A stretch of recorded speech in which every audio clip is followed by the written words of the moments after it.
Marcos 4. Voltou Jesus a ensinar à beira-mar, e reuniu-se numerosa multidão a ele, de modo que entrou num barco onde se assentou, afastando-se da praia. E todo o povo estava à beira-mar na praia.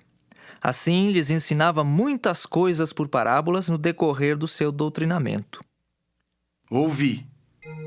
Eis que saiu o semeador a semear. E ao semear, uma parte caiu à beira do caminho, e vieram as aves e a comeram. Outra caiu em solo rochoso, onde a terra era pouca, e logo nasceu, visto não ser profunda a terra. Saindo, porém, o sol a queimou, e porque não tinha raiz, secou-se.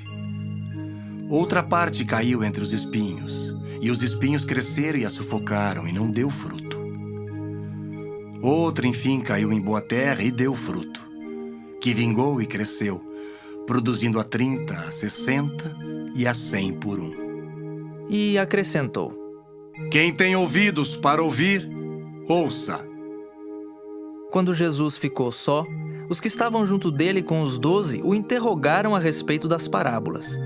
Ele lhes respondeu: A vós outros vos é dado conhecer o mistério do reino de Deus, mas aos de fora tudo se ensina por meio de parábolas, para que vendo vejam e não percebam, e ouvindo ouçam e não entendam, para que não venham a converter-se e haja perdão para eles.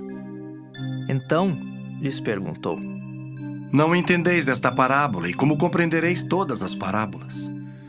O semeador semeia a palavra. São estes os da beira do caminho, onde a palavra é semeada. E enquanto a ouvem, logo vem Satanás e tira a palavra semeada neles. Semelhantemente, são estes os semeados em solo rochoso, os quais, ouvindo a palavra, logo a recebem com alegria. Mas eles não têm raiz em si mesmos, sendo antes de pouca duração. Em lhes chegando a angústia ou a perseguição por causa da palavra, logo se escandalizam. Os outros, os semeados entre os espinhos, são os que ouvem a palavra. Mas os cuidados do mundo, a fascinação da riqueza e as demais ambições, concorrendo sufocam a palavra, ficando ela infrutífera. Os que foram semeados em boa terra são aqueles que ouvem a palavra e a recebem, frutificando a 30, a 60 e a 100 por um. Também lhes disse: Vem porventura a candeia para ser posta debaixo do alqueire ou da cama? Não vem antes para ser colocada no velador? Pois nada está oculto, senão para ser manifesto, e nada se faz escondido, senão para ser revelado. Se alguém tem ouvidos para ouvir, ouça. Então lhes disse: Atentai no que ouvis. Com a medida com que tiverdes medido, vos medirão também, e ainda se vos acrescentará. Pois ao que tem se lhe dará, e ao que não tem, até o que tem lhe será tirado. Disse ainda: O reino de Deus é assim como se um homem lançasse a semente à terra. Depois dormisse e se levantasse de noite e de dia, e a semente germinasse e crescesse, não sabendo ele como.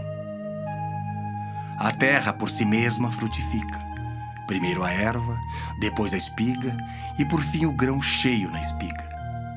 E quando o fruto já está maduro, logo se lhe mete a foice, porque é chegada a ceifa. Disse mais: A que assemelharemos o reino de Deus?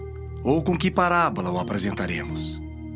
É como um grão de mostarda que, quando semeado, é a menor de todas as sementes sobre a terra.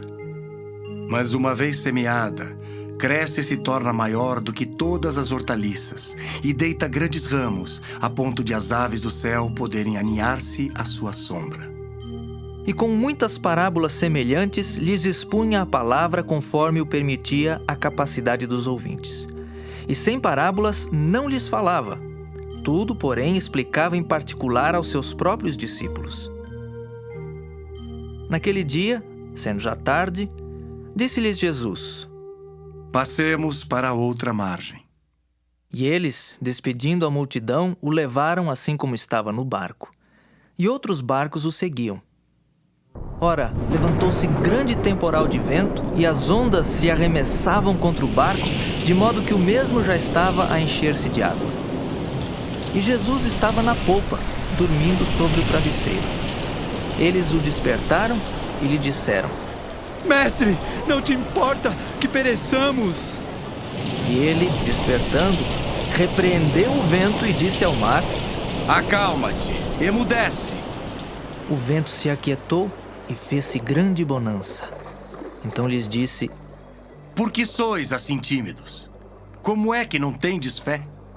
E eles, possuídos de grande temor, diziam uns aos outros: Quem é este que até o vento e o mar lhe obedecem?